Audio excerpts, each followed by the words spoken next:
Frontline with Kortney Kenny, and I'm Tom Parisi, and today we got a great set of guests.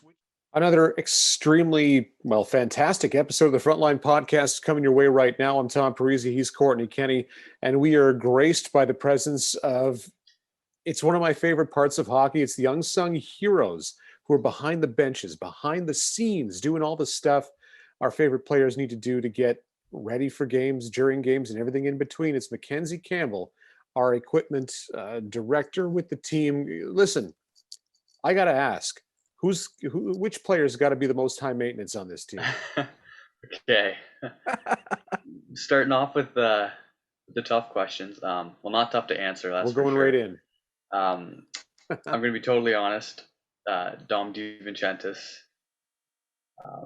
A backup. Yeah, he. You know what? He's really How particular about things. Yep. Like honestly, I'll start it off by saying he always asks politely. He's like, if you can't do it, no worries. But he's the guy that's always trying to get better, and he's always trying to change his equipment so that he's more comfortable. He's able to perform better. He just feels better in general, right? And even trying out new things. Like it started at the beginning of the year. The new pants he's coming into, we're CCM, so he's got to come into CCM pants. And there's things he liked in his old pants, like he had a second floater belt, which ours don't have, we can't get. So I ended up ripping it out of his old pair, sewing it in. And then obviously his pants there's been a lot of projects on those, adding straps to hold down his chest protector and things like that. But you know what? They've all worked well, and he's been comfortable in them. And if it helps him perform better, that's my job, right? So when it comes to doing that for players, like modifying the equipment, is there a set of rules you have to follow, or do you guys kind of just try it out and hope nobody picks up on it? So definitely at the NHL level and the pro level in general, I guess. There's rules, right? Like your goalie, your height, your weight taken into account. Your pants can't be longer than this. They come around and they'll randomly check gear. That's not as prominent in the CHL. There is rules, but we're not really at the capacity where we're going to be like able even to break them in a significant way for the guys, right? And like our guys, they want to be comfortable too, right? They don't want to be not to name names, but they don't want to be a Robin Leonard, right? Wearing a massive chest protector, like extra wide, things like that. And they're coming right out of midget too. A lot of them are. So is what they're comfortable in, and helps to just yeah. So I want to ask, because from my perspective, of course, being in the media and working around the team, just one day the man known as Macker just shows up and he's working for the team now. How did you get your start with the battalion? What brought you to North Bay to get the start? So how I got here is pretty much how the equipment manager job, or even the athletic therapist support staff jobs in general, kind of get started. It's all about like connections and who you know. And I hate to say I got lucky, because when I was first talking to guys in the league, they would always start it by saying, I hate to say it, but I got lucky, right? It's just one of those things. So I'm from Stratford, Ontario, about 4.5 hours south between London and Kitchener. Born and raised there, and I ended up working for the junior B team in during high school, starting in grade 10. So that would have been 2016-17 season would have been my first with them. And I just started, honestly, originally helping the previous season, actually, in a volunteering role for your high school hours that you need. But I wasn't at all doing equipment or anything. I was like helping with the box office, helping sell programs, that kind of thing, right? And my best friend, his uncle, was on the board with the Stratford Hockey Club, and that's kind of how I got in there. Anyways, so the following year they needed just someone to fill water bottles at practice because the normal trainers couldn't be there. So I was like, yeah, sure, why not, right? And that was that would have been in September. It was early in the season, and it's kind of a mash in my head right now. But by December that year, by the late fall, I was like going with the team, sharpening skates at every practice, really involved. And at the time, like I was really close to the same age as the guys, right? So I had friends on the team, so it was fun. So I did that for a couple of years, and then I graduated high school in 2018. In 2018. So in that following summer, I reached out to equipment guys in the league in the OHL and some NCAA guys, and a few got back to me. Most of them didn't, but a few notable ones that did were Simon Payette, who works with the Sioux Greyhound at the time, and Spencer Stayhauer, who's with the Sarnia Sting and still is. Now Simon has since went to Flint for a season, and now he's in the American Hockey League with the Laval Rockets. He's pretty well respected around the whole league. Anyways, so those guys reached out and we had good conversations, about how they got to where they were, and we even talked about some equipment related things, right, like repairs and ideas and stuff. But for the most part, our conversations kind of ended, and that was until November of that year when Simon reached out in an email, and I remember his exact words. They were, "I want to offer you something I wish was offered to me." So Sue was playing the London Knights in January, and it's a Friday night, and he said, "Mackenzie, if you want to come work the game with me, you're more than welcome." I've never met this guy, right? Just talked on emails. So I was like, heck yeah, right away. I was like, 100%, I'm going. So I go there to London, and I meet Simon. I went early. I helped set up the dressing room. When the players arrived, it was a great game. They won in overtime. The game ended. I helped clean up. And at the end, I met Chris Matten, who is London's equipment manager. Now, he's been there for, I want to say, at least 20 years. He, again, another well-respected guy within the league. I shook his hand, introduced myself. Wasn't even 20 seconds, probably. I parted ways with Simon and went back to do my thing back in Stratford. That spring, I also got an opportunity with Spencer and Sarnia to start working and helping with their orientation camps. So like North Bay does in the spring, and I'm sure most OHL teams do, they'll have an orientation camp with free agents and with rookies that they just drafted. So I went to Sarnia and got to help him out and talk to him about opportunities in the league, but it didn't really go anywhere. And around that same time, North Bay was looking for somebody.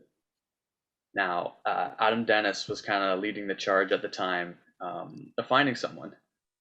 Now, where did Adam win a Memorial Cup with the London Knights? So he reached out to Chris Matten, and he said, hey, Chris, would you know anybody? This is what we're looking for. Chris was like, no, sorry, none of my guys are interested. I asked them. And Adam's like, dang.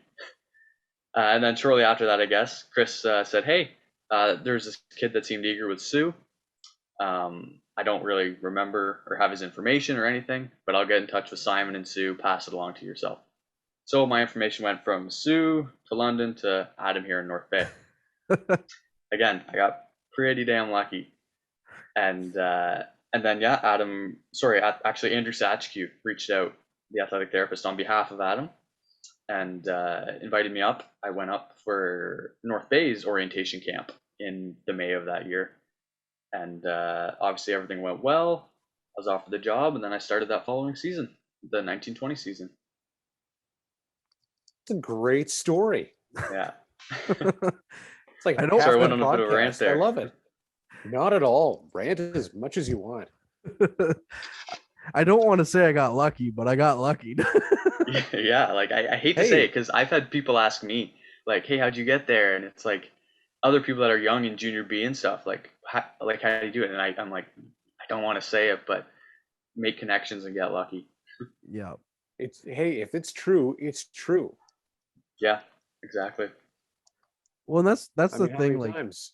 Go ahead, Kortney. Well, I was gonna say that was the thing. Like in college, like for radio, they were like, go and make connections because you never know. And it's so in any walk of life, go and make connections, like because you never know when it could come back and help you out. I mean, now you're traveling around with the first place in the Eastern Conference OHL team. So, which brings me to my next question for you. I know we've had plenty of conversations of things, you and I just shooting the breeze, in between periods or whatever.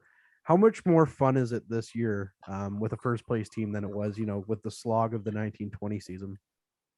I mean, I think obviously everyone can agree that like winning is fun, right? Winning makes everything more fun.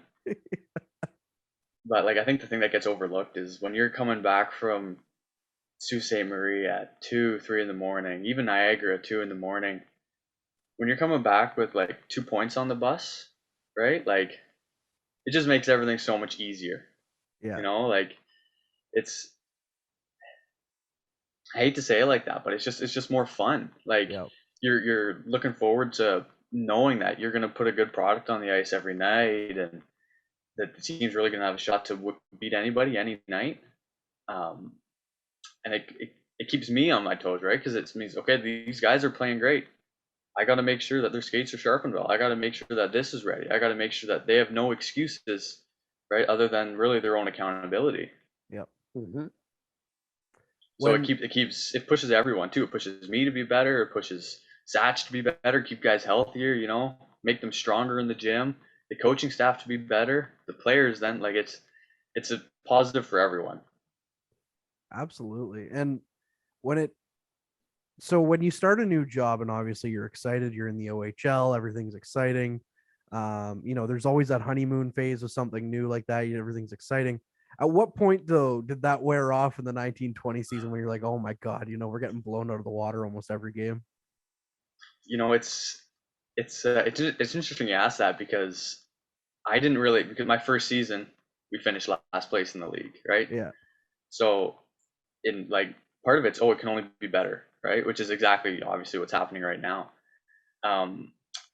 But I feel like it would have been more of a drag if we had a great first season and now we're losing. Yeah. But it started off. I honestly, the first year, I was having so much fun every single day. Okay.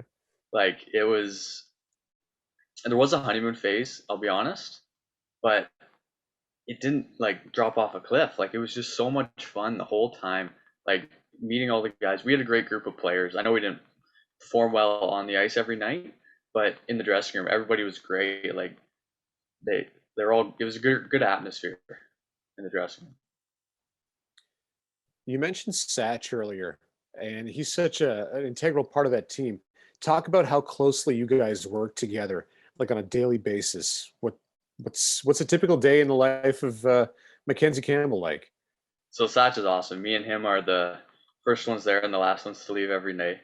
Um, he's been in the league for a while. Obviously, he was with Barrie for a number of years, and then with North Bay since I believe the 17-18 season was his first year here. Yeah. Yeah. He brings a lot of experience, and he was awesome with basically giving me a chance and basically giving me freedom to guiding me on a way and ways to do things and things like that. But also letting me develop and letting me do things.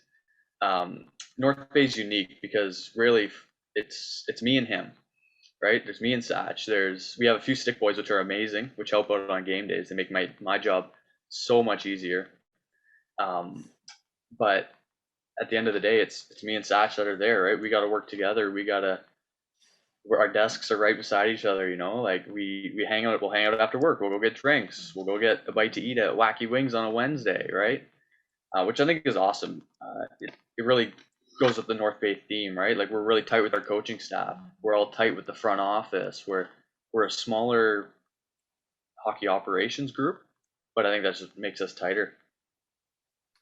I'm starting to think because after every home game, me and the boys usually go for a post game pop at Wacky Wings. I'm starting to think they need to sponsor the podcast and broadcast here. So you graciously took me on a tour of the dressing room and all that stuff just before the season. Tom had seen it many times. I had never. And when you say your desks are literally next to each other, they literally are next to each other. But it's really neat, the inner workings of the dressing room. Like, for maybe not, can you kind of try and give your best description of what the dressing room and the side of things that people don't really see back there? Yeah. So North Bay, in my opinion, is one of the top facilities in the league. I think that also is thanks to the fact that it's relatively new, right, with the team moving here Yep. a few years ago. But by far probably the best stalls in the league, right? Like there's lots of space, everything airs out and dries really well, even if it's a back-to-back game like 12 hours later, everything is able to dry really well. Facilities are top notch. We recently, the 1920 season, they put another number of thousands of dollars into the gym and fitness facilities. Mr. Abbott was awesome. He really helped. He was like all for it, right? Help make the guys better. The gym is one of the best I've seen. I haven't seen every OHL facility, obviously, but I've seen a number of them. And like everything from our players' lounge to the gym to the dressing room is all unreal. Satch's therapy setup, right, with multiple beds, hot, cold tubs, right? Even my equipment room, which no one really sees because it's detached from the main facility, which is kind of nice sometimes. But it's I've seen other teams and like the poor equipment guys are in closets almost, right? Yeah. But North Bay, there's nothing that I would change about our facilities. They're pretty unreal. What a lot of people don't understand too is when you guys are on the road, it's almost the same routine where you're first guy in, last guy out each and every day. And what they don't know is after a road trip, when you guys get to the rink, the bus kind of strands you guys at the rink. Yeah, yeah. The bus we pull up. If it's a like there and back kind of thing, but actually no, we'll always be coming right back from a game. We'll get back and guys will help unload the bus, put their stuff away. But we'll have the laundry and stuff to do from that game, um, which usually isn't too bad. You know, speed wash is always a man's best friend. Um, but honestly, like I said, working with Satch, it's great. Like we team up basically when we get back from road trips or the end of home games. Home games are a circus sometimes, but we get in and out of there as fast as we can, and I think that goes to us getting along so well and realizing that hey, if we both work together, we can both get out of here sooner. So Tom, I have a Mac story for you here. Go for it. As long as he it was- likes it. Yeah. So Mac's like, yeah, you can't see behind this door. The captain's jerseys are back here. So he closes the door on us. It's like you can't do that, man. Now you got to tell us who it is. You can't just tease us with that. It was literally the day before, Yeah, too. next day.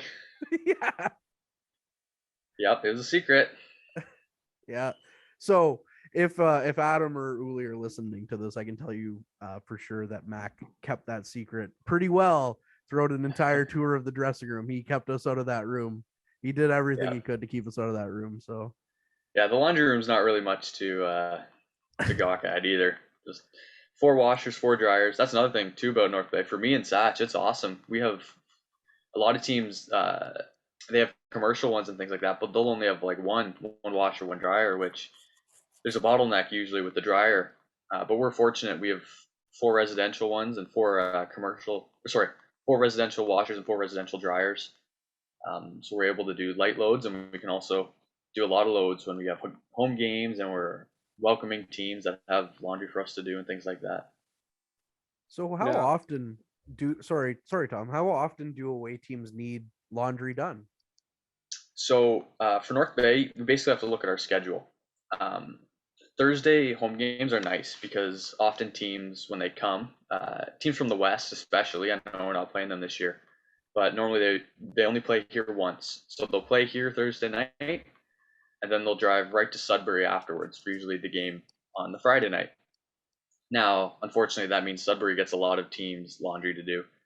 But also, for example, this Thursday we play the Sioux Greyhounds. They're coming in tomorrow, Wednesday, at about 6 o'clock. So they're going to come in. They're going to have their laundry and stuff from their practice this morning, and then they drove to North Bay. So they'll have laundry for us to do. They're going to drop off their trunks and things like that, and they'll unpack into the dressing rooms to air out overnight. We'll do their laundry, put it in the room. It'll be ready for them the next day when their equipment manager comes in and sharpens skates and just gets everything ready. Now, that's a pretty easy one. Oftentimes, we'll have teams coming in for our Sunday afternoon home games, and they usually played Saturday nights, often in Barrie, which has 7:30 starts. So they're usually coming in 1:32. So I'll have to go there on Saturday night, meet them. I'll help them unload and stuff, set up the room. But then we'll do their laundry, their jersey, socks, and their guys' sketch. So we'll do all that for them and have it ready for them the next day at our afternoon game and ready to go. Do you ever have to do anything for their equipment or just laundry? So equipment guys we're a secret brotherhood almost, right? We all get along really well. Like with the laundry, like I'll do Sue's, Sue will do ours when we go there. Um, Usually not. Usually every team they'll bring enough for the basics. Now occasionally something will happen where, say, a guy's holder would fall off, or something more dramatic where they need a more heavy duty repair with sewing machine or something, right? Um, every single day of the week, right? We'll just say, oh yeah, here's ours, use ours, or yeah, I can change those rivets for you. Or yeah, no, we forgot tape, here's extra tape. We have to provide them with that anyways, but oh, they forgot laces, all right, we'll give them laces. Because we know that any game, that could be us on the other side, right? And so it's just a mutual, listen, I'll help you do your job, you help me do my job when I need it, and then we'll go for drinks after the game, right? Like it's pretty fun. It's There's nice to not be one part of guy. it's like a brotherhood. Yeah, exactly. There's not one guy I don't get along with, and it's so much fun. Like that's probably the biggest, like my favorite part from going from junior B to the OHL here is just how everyone is just so focused on hockey and wants to have fun, and it's hockey 24/7. It's pretty awesome. So I feel like I have to ask you this question because, being the equipment manager and everything, it's a different look than a player. And we, of course, ask all the players, where has been your least favorite rink to go to so far in your time as an My equipment manager? least favorite rink.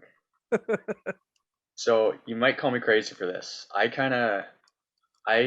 judge rinks on a few scales. So there's the dressing rooms that we have. There's like the location of the dressing rooms in terms of proximity to the bench. Is it right behind the bench? That's great. Something happens, room's right there. Is it like in Kingston, for example, where it's across the ice in the corner? Right, you're kind of screwed. Or Ottawa. Then there's also the benches, or Ottawa. Yep. Are the benches, are they wide? Are they long? Am I able to set up the sticks well in a way so that I'm prepared when a guy breaks one? And then also there's me and Satch's favorite, and the coaching staff too. The media rooms at places. You gotta find the good media rooms. And I will say, Sue, Tom, best one is definitely Sue. When it comes to food, man, do they hook you up? They're in Saginaw. Yeah, Sudbury's not fun. So Not fun. Those are great criteria, by the way, on how to judge an arena. For someone like who's been in the know, like for ease to the bathroom, that's great. Yeah. When you're with the team and stuff, that's fantastic criteria. Yeah. That's what we're gonna base it off of now. So, speaking of media rooms, which is something I judge a lot on too, obviously. Before COVID, North Bay had one of the better ones for sure, but now it's just kind of the box meals, and it's like, okay, well, whatever. It is what it is. But we get to Barrie, that game that I was there for Barrie, which I'll be there again this Saturday, but that was my first time ever being in Barrie. And Razor comes up the stairs, and I say to him, Scott, where's the media room? He takes us over to a window, and he says, you want to see the media room? And he points to McDonald's across the parking lot. Yeah. Now, part of that is due to COVID. Some media rooms just aren't. Here's a water bottle. Barrie, they've never had a great media room, I'll say. It's not easy to find. No, it's if easy you're for us. Just casually, well, yeah, if you've been in, it's really easy to Yeah. find. But if you're just like the first time in the rink and you say, "Man, I got to find the media room," No. Yeah, because it's go down a set basically of stairs past a scary guy waiting at the door. Yeah, it's between the two dressing rooms too. So you're like, am I supposed to be here? Like, but Everybody gives you a dirty look when you're up there, or yeah, down there, I should say. Well, Yeah. that was the thing was we're walking around and we're like, we have no, I mean, little did we know there wasn't one at all this time around, but we were literally walking around being like, where is it? We walked around the rink like 3 times before we finally stopped and asked Scott. And then thankfully Scott told us to go to McDonald's instead, which at that point it was like, we were an hour from game time. So we weren't going to McDonald's, but also security in Barrie is really lax because I didn't have my CHL pass at the time. Thankfully, Yogi got us in the back door where you guys go in, but there's that stairwell where the player, access to the dressing rooms and stuff where you guys come up and down and do your, stretches and all that stuff before the game. And I was going down there to talk to Uli post game, and all I had was my battalion lanyard hanging on my pocket. And the guy looks at me and says, "Oh, I know you're good because you got the battalion lanyard." And I'm like, "Okay, I mean, thankfully I am." I guess you just got to go to the battalion gift shop, and you got to pass to anywhere, I guess. I laughed so hard because I was like, "Yeah, totally. I'm not some crazy fan, thankfully. Well, I mean, I am, but." So one thing I've kind of I never really thought to ask, but you kind of brought it up. When a player breaks a stick in the middle of the shift and they're not coming off for a change, they're coming to get a stick. How are you like, because that's like very quick lightning, oh my god, and you got to find that stick and you got to get the right stick, heaven forbid you give them the wrong player's stick and it's the wrong hand or something. How are you like quick on the draw like that? What's the pressure like in that moment? So a lot of it is practice, but it all comes down to just being prepared. Everybody does it a little different, but I think the way everybody does it is pretty similar. Like personally, I watch the game differently, right, than the coaches do, right? My head's okay. Who's on the ice here, right? Like, okay, we're on. Say it's our first unit power play, right? So it's 21, 22, 24, 7, or whoever it is, right? Like I know the numbers that are on the ice, and like if you watch a game, like my arms are never just like crossed, standing there, or in my pockets or anything. My arm or my hands are always going to be on at least 2, 3 guys' sticks, right? Guys that are often break sticks, because that way, like if one breaks, there's a good chance that I've already got it in my hand. And then there's also you see a pass coming across. Ty Nelson raises his arm. My hand I immediately move to 24 and my finger's on it. And then when he goes down, if it breaks, like I'm already touching it. I know that's his. I just got to grab it and stick it out, right? And usually half the time the stick's out before the player knows it's broken, right? So, and it's just, I had to tell myself because I would panic, especially when I got to the OHL. I was like, oh, I can't mess up. I got it. No excuses, right? I was like, yeah, you have more time than you think. Obviously, the players are always yelling. The coaches are yelling. They'll be yelling 2-4, 2-4, or Nelly stick, something like that. And I mentioned Nelly because he has broken the most sticks this year by far. It's not even close. Well, not even close. You watch highlights of him, and I've said this to a couple of people because it's glorious to watch, but he's got a very violent looking slap shot. He does. Like and he uses a stiff stick. Oh my. Like, imagine if he didn't. So it's funny you say that. So I was talking to him, and previously he did use a 70 was it 76, 74 flex stick. Now he's up to mid 80s, which is a lot better for him. But the reason he switched was because he was breaking so many with the low flex, right? And he's such a strong kid, and he's got such a hard shot that he goes through him. And he's always in the plays, right? He's always taking slashes. He's always in the corners, and that's what happens. Little fractures on sticks, and then a big slap shot, and it's just the recipe for disaster. I wanted to highlight one thing that happened at the end of one of the games. You brought it out and showed it to me. Tanias Mathurin's skate that was just mangled beyond repair at the back. What's the worst piece of equipment that you've seen like mangled? Like, what's the worst you've ever seen something mangled?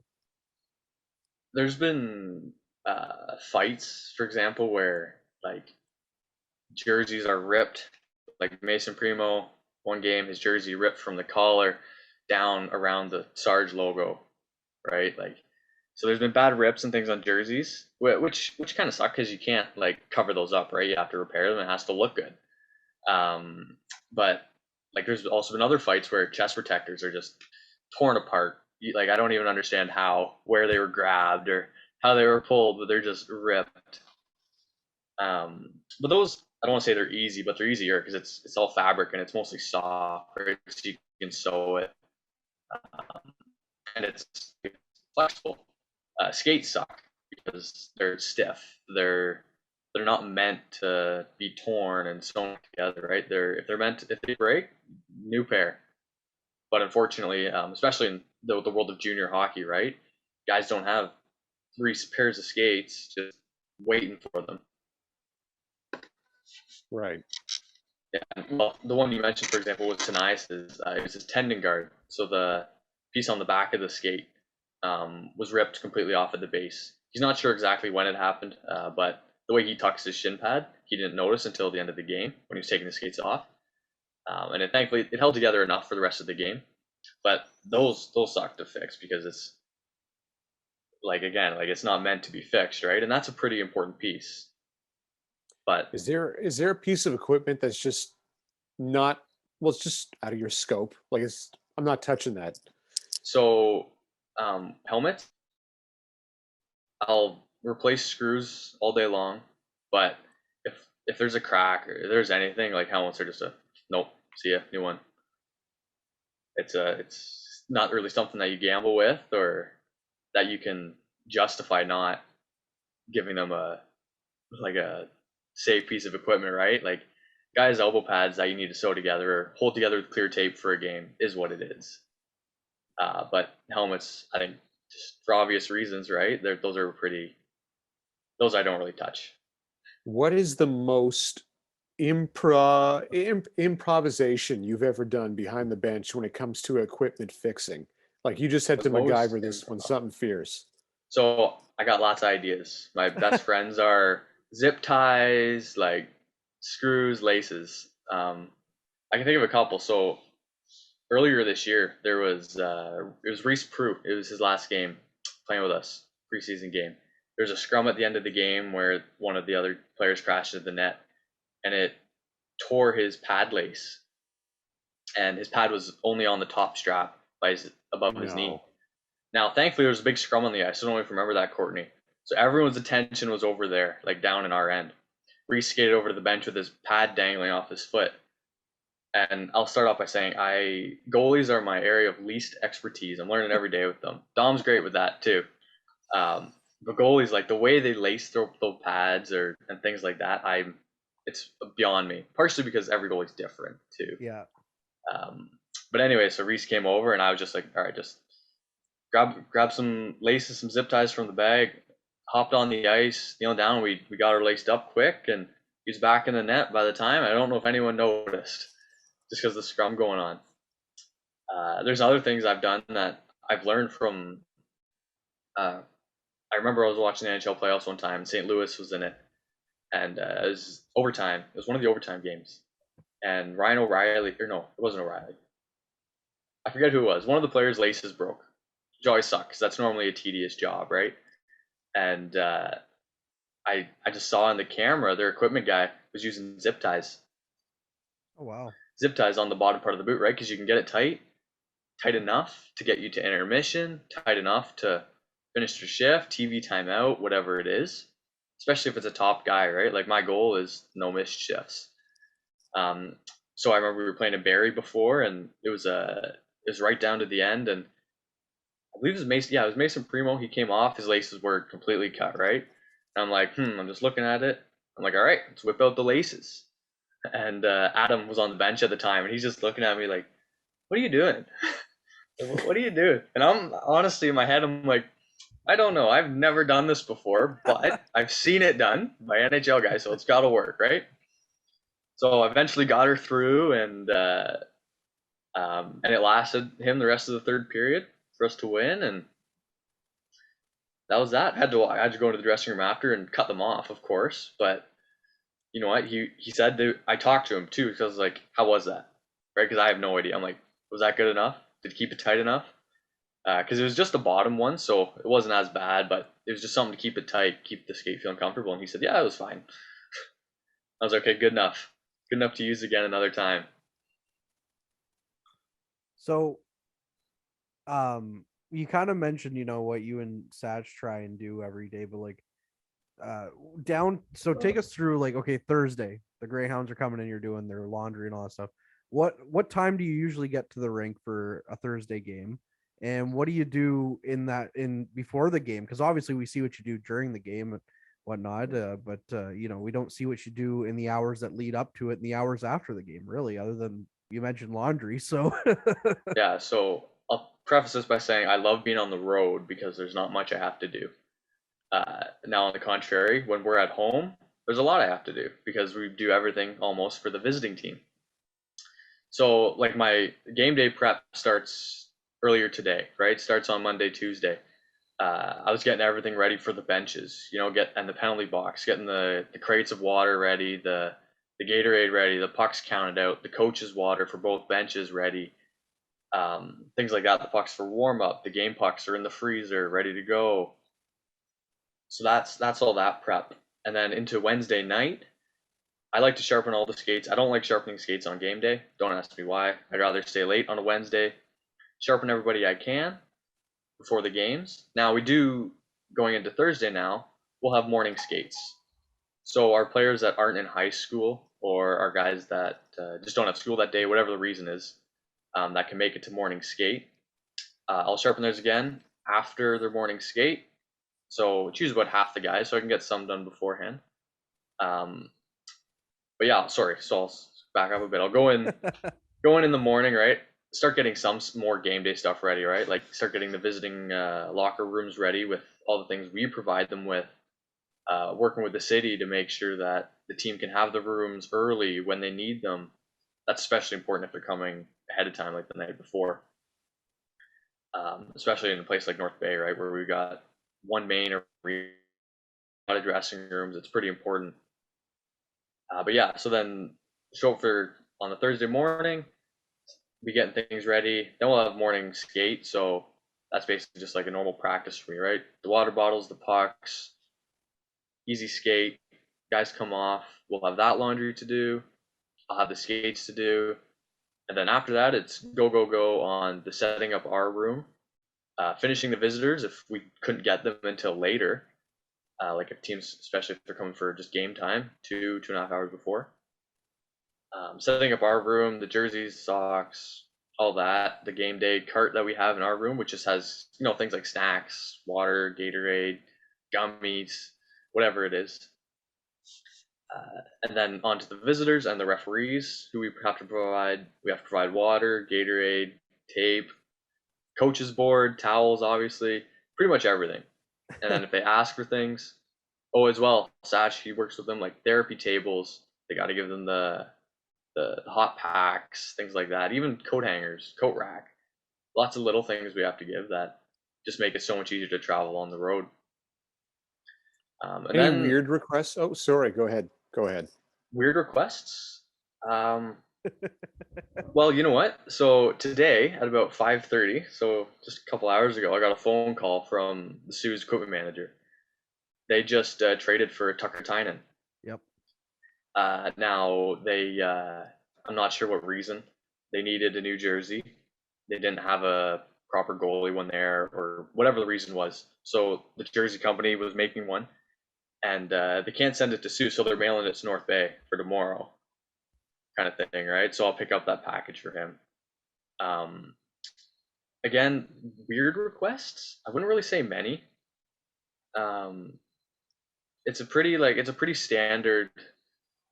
Once you get familiar with the ranks and things like that, like you get in a routine, you know what to expect. Teams show up around the same times as they normally do, and it's it's fun. Like, and after our room's ready, the visiting rooms is ready. Sometimes I'll do a little homework or I'll do whatever, and then our players will show up, and then it's getting the bench sticks ready. Our stick boys will show up. they'll finish setting up anything else that needs set up, whether it's on the benches, penalty box. Now they'll bring out the sticks and set them up for me in the way I like it set up. And then it's getting ready for game time. Did you just spoil that Tucker Tynan's making his debut for the Sioux on Thursday in North? I don't know if he's making his debut. Totally pulls that back. He will be probably on the ice. See how quickly he tried to smother that one? Playing. See how quickly he tried to smother that one? Yeah, no, I honestly I don't know if he's playing or not. But you got to watch yourself when you talk to us media guys. We're snakes. Oh yeah. We're rough. Yeah. We are cutthroat, crazy, and everything in between. Yeah, I can see the headline tomorrow. North Bay equipment manager sick of Dom DiVincentis. I love Dom. Dom's amazing. Next time we have him on here, we'll try and create some controversy. Dom, Mac says he doesn't like you. What do you think about that? No. Honestly, like I love Dom. Like he's been pretty great because, like I said earlier, I don't really know much about goalies. Yeah. And like if I ever ask any question, even if it seems stupid to him, he'll answer. He'll tell me what he likes. He'll say, "Oh, but Joe does it this way," kind of thing. So. Well, have you never even? Well, I know goalies are very particular. Well, hockey players in general are very particular. It's not the same thing by player, like player to player, something different. But did you ever, even just approach Adam about it and be like, Adam, what did you like, type of thing? Oh yeah, all the time. Like talk to Adam all the time about what gear he used, what gear he liked, and even his experience into the pro leagues, right? Like what was it like there? What were things they did there? When guys get back from NHL camps, or Brandon Coe, for example, who just signed, got back from his American Hockey League stint with the Barracuda. I was like, is there anything that they were doing that was even just simple that you think we could do? Right? Is there things that they did that were easy, you would like, that would just make a world of difference here? Or even just the littlest difference. Yeah. Well, we all know that from one of his times on the podcast that Adam used cheater pads or whatever it was, Tom? Mm-hmm. I was going to ask him, has he mentioned those to you? It was a sour spot for him. I've seen his cheater pads. He still has them? Oh, yeah. How often does he get back on the ice as a goalie often? No. I was just at his house the other night and saw him there. They were basically displayed, viewing only, right beside all of his memorial cups and... Yeah, of course. Yeah, all that fun stuff. Well, hopefully you can have one to add here soon enough. Yeah, hopefully. We got a good group and some good leadership from the coaching staff to the players to absolutely all around. It'll be a fun year. Well, it is. It's been a fun year. It is a fun year. Yeah. It's been great so far. But now you've got me thinking a little bit that I think we need to do a segment of Tom and I on the ice trying to score on Adam. Could you imagine how stupid we look? Like you wouldn't even need those pads. No, you could probably go out there without even equipment on. Oh my God! Give him some phone books. It'd be stand there with a stick. Not even get it off the ice, or you can just put like a scarecrow of him. It'd be fine. But okay, so here's the thing to even it out. Adam can go and do whatever he wants and out there. But we get Macker to make sure our equipment's in tip-top shape before we go out there. Oh yeah, you guys love the best sticks, the sharpest skates. Like there'd be no excuses for you guys. No, my skates are in rough shape. So, well, if you're ever in the area, drop by. You better believe it. Absolutely. Well, Macker, we appreciate your time here today, and it's been actually a long time coming. I don't know why we never thought to have you on before. Probably because you annoy me sometimes. No, I'm just kidding. I mean, you're always the one blocking the way, talking. I can't get through at the end of games. Honestly, to be fair, it's not just me. It's kind of your head coach, Yogi, and kind of the boss of the team. They all kind of stand there too. Yes, but no, we appreciate you taking the time to join us on the front line this week, and I'm sure this is the first of many appearances. Nice, it was a lot of fun. I'd love to be back.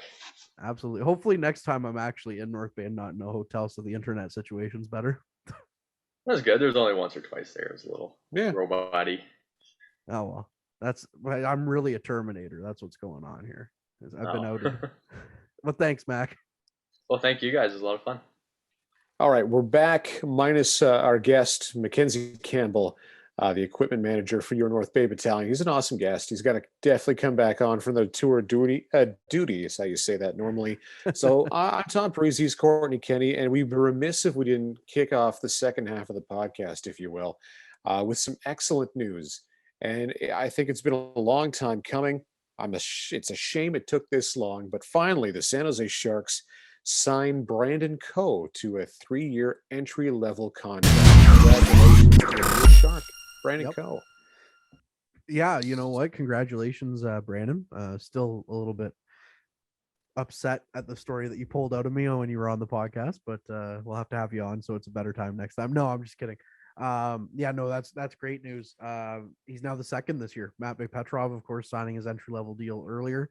Coe getting it this time, and I'm kind of glad. Like you mentioned, it felt like a long time coming, but I'm kind of glad it took until now, because if it had happened in the summer, he probably wouldn't be here for his overage season. So San Jose's loss to this point is our gain. It'll be great to see him hopefully go on with the Barracuda a little bit, get up with the Sharks, play some NHL games, get them under his belt. And just real quick, back to Mackenzie. I just wanted to say to any prospective guests of the show, if you want to make more than one appearance, come on and talk our ears off like Macker did, and we'll gladly have you on. It's so true. Multiple times. So you will quickly become a friend of the show if that's what you want to do. We'll have 3 straight weeks. It's true. I think we've only done what? How many 2 partners have we done? Just one, right? Just the one, yeah, because it was 4 radio guys. You, myself, you, myself. Man, the stories we spun. Go check out that episode, by the way. But yeah, how could San Jose not notice he leads the OHL in scoring, right? Yeah. And I feel like he's got more in the tank when it comes to actually goal scoring. So man, sky's the limit for this kid right now. Well, I'm glad he signed it. That's the insane thing, is that he's not scoring at the clip that you would think Brandon Coe would score at. You can really tell that his time in the AHL, although brief, was very beneficial to him. So unfortunately, COVID, not letting him play in the O last year, really kind of helped him out by him playing against men in the AHL. And then in a year that he probably would have played in the O. So he got that exposure early. He comes back here and he's a man amongst boys basically out there. It helps, obviously his line is really benefiting from him. Petrov has great numbers. Jackson has great numbers. And I'm not just saying that, it's all because of Coe. They're all great players in their own right, but those 3 guys have a chemistry that we haven't seen together in North Bay ever, I don't think. It's been a long time. Yeah. And all of a sudden Petrov with all the assists, go back to shooting, champ. No offense. Yeah. Get back to shooting. And that's the thing too, right? Is like people will be like, wow, I can't believe that Coe is leading, the league in assists alone and doesn't have more goals. And it's like, well, you got to look who's on the other side of the ice too. I mean, but you're right. He has been setting up more goals now lately. And Kyle Jackson, who started the season as basically just an assist guy, is like scoring now, is the guy who's just putting the puck in the net. So, hey, someone's got to score. Who cares? I don't care who scores, but someone's got to. Well, that's one last thing.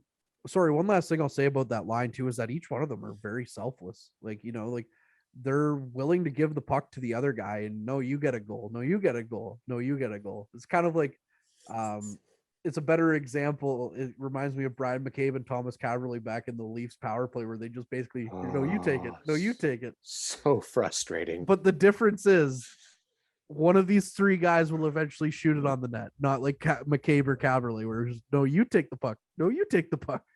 So somebody shoot. Yeah. Oh, those were frustrating days. And they got Brian Leach. We're getting off topic. We said we wouldn't. All right. Leafs legend. Reeling it back in.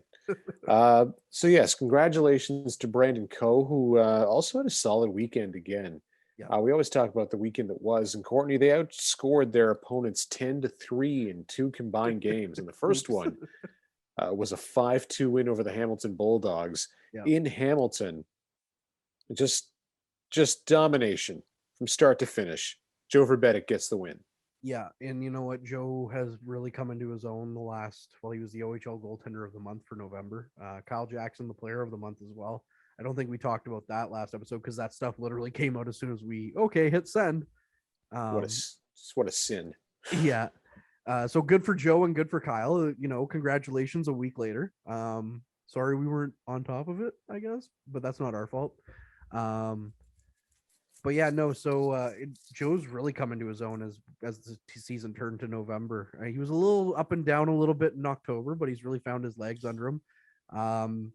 And that top line again, just dominating. But that's the thing that's kind of getting a little worrisome is that a lot of their heavy lifting is being done by that top line, and it's something to watch out for. That hopefully the secondary scoring picks up, which it did. In the Niagara game, you saw a little bit more variety on the score sheet. Yes. You want to see some of these guys that have kind of petered off a little bit, like the Currys and the Arnsbys. You want to see them starting to get a little bit more points as well. Not that, they haven't been contributing in other ways. It's just that you don't want to, like the Sioux. You mentioned the Sioux is a one-line team. You don't want to become a one-line team. And the Battalion are far from that right now, but they have been getting recently a lot of the production from that top line, especially in that Hamilton game. Agreed. And then but in contrast, that Niagara game, Avery Winslow, Brandon Yep. Coe, Van Steensel, Yep. Ty Nelson, Mitch Russell, 5 different goal scorers, Yep.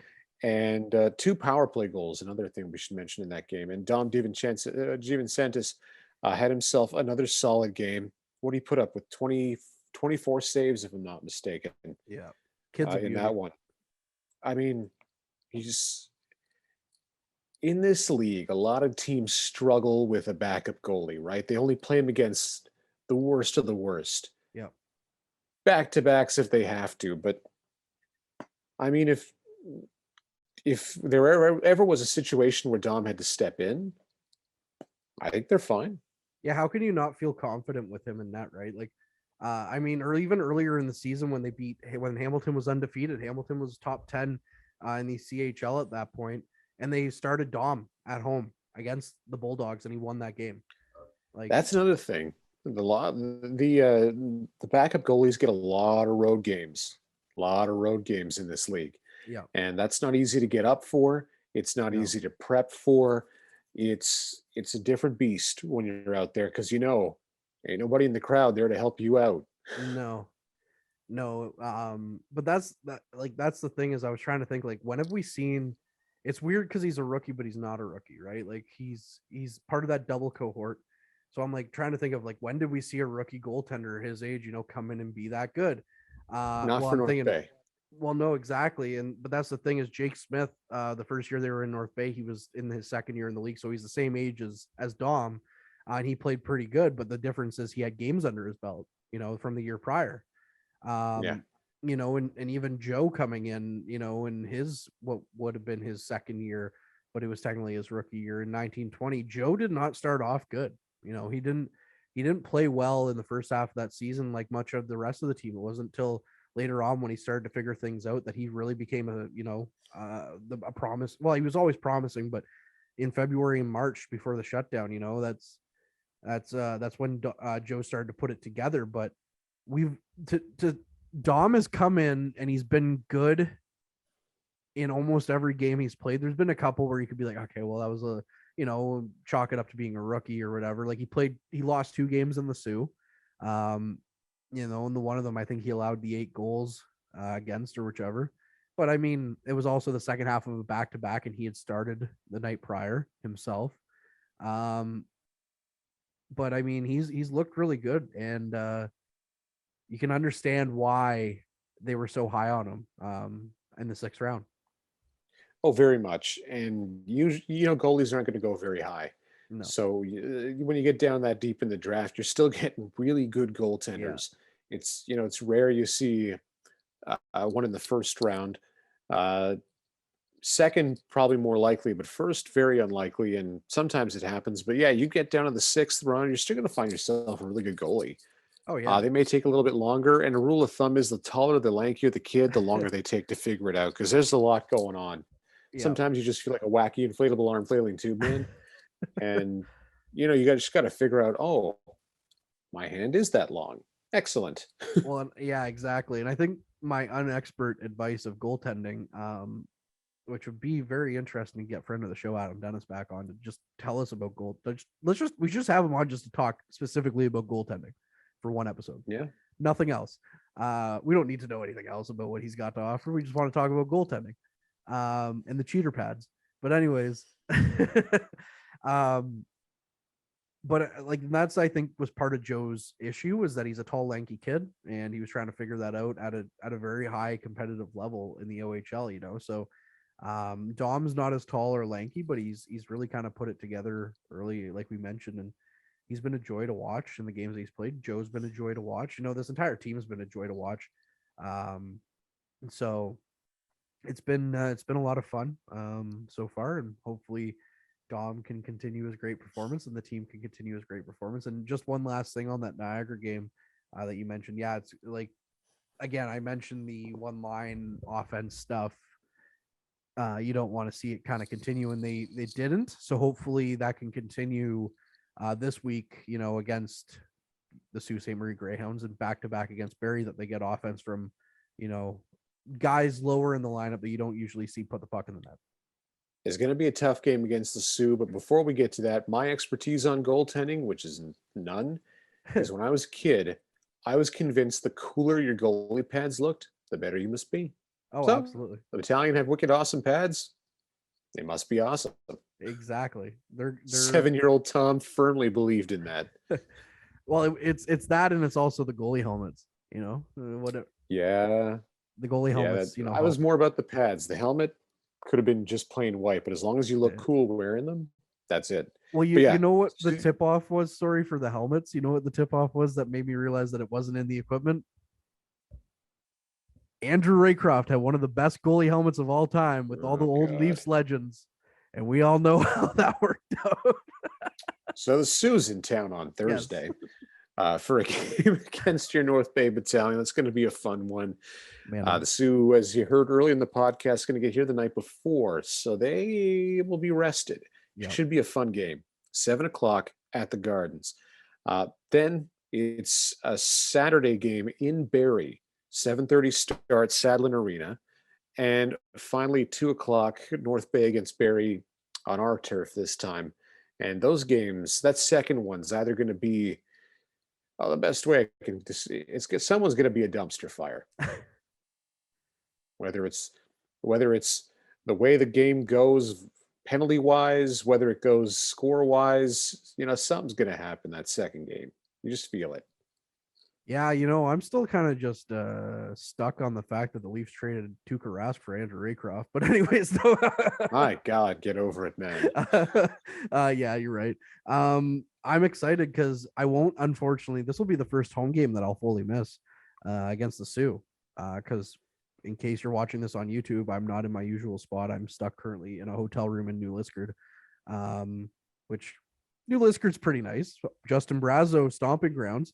You better say nice things. He'll find you. Who knows people? Who knows people? Yeah, and now that he's a Bruin, he's up to shady things to take you out, right? So, no, I've enjoyed my time here. I'll be here until Friday, and then I'll be back again next week. But anyways, so I'm sad that I'm missing the Sioux, but I'm excited for those two Barrie games because I'll be down in Barrie. The Frontline Game Day broadcast will be down in Barrie, bringing you that game, and then of course we'll be back again, bringing it the game in on Sunday. And if the game against Sudbury, the home and home that they had a few weeks ago, will teach you anything, whatever happens in that first game, if it's left unsaid in that game, it's going to come out in the second game. And it's a rivalry game too, right? So, there might be some bad blood. And especially because the last time these two teams played, the Battalion took it to them 8-3. In their home rink. Yes. Where there's laser shows sometimes before the game, which terribly, terribly outdated, but that's okay. So yeah, that's the week that is. It's the week that was. And yeah, your Battalion news and notes. It's been a good week. It's been a positive week. Yes. It's been a great week. And you know what? Again, big congratulations to Brandon Coe. Hopefully we'll get you back on the podcast again soon so we can actually ask you in person, what it's like signing your first NHL deal, because that's got to be the thrill of a lifetime, other than getting drafted. I mean, that's got to come right after. Yeah, he's definitely got to be on the show next. So hint, hint, nudge, nudge to the powers that be. This is your cue to get that going. Yes. Well, and this will be our cue to hit the old dusty road. But yes, tune in for our game day broadcast. Most home games, except for the ones Kortney decides he's not going to be a part of. Yeah. But for no Well, reason. they'll still be there. Yes, check them out. Home games, you can catch them on YouTube. They're fabulous. Check them out. It's a lot of fun. And if you are watching this on your TV, you can watch the full episode on YouTube. You can catch us online as well. You can listen to us on Google Podcasts, Spotify, Apple Music. Check us out on social media. We got our own Twitter page and whatnot. And yes, it is updated frequently. You can follow the North Bay Battalion on social media as well. As we say thank you to, as always, our intrepid producer, Ben. He's a backbone. Even though you never see him, he's the backbone of this, making it sound fantastic. And our guest, Mackenzie Campbell, he was awesome. We're going to have him back again for their tour of duty. As for us, I'm Tom Parisi. He's Kortney Kenny, and this tour of duty is over. We'll start a new one next week because this was a lot of fun, and we're doing it again sometime.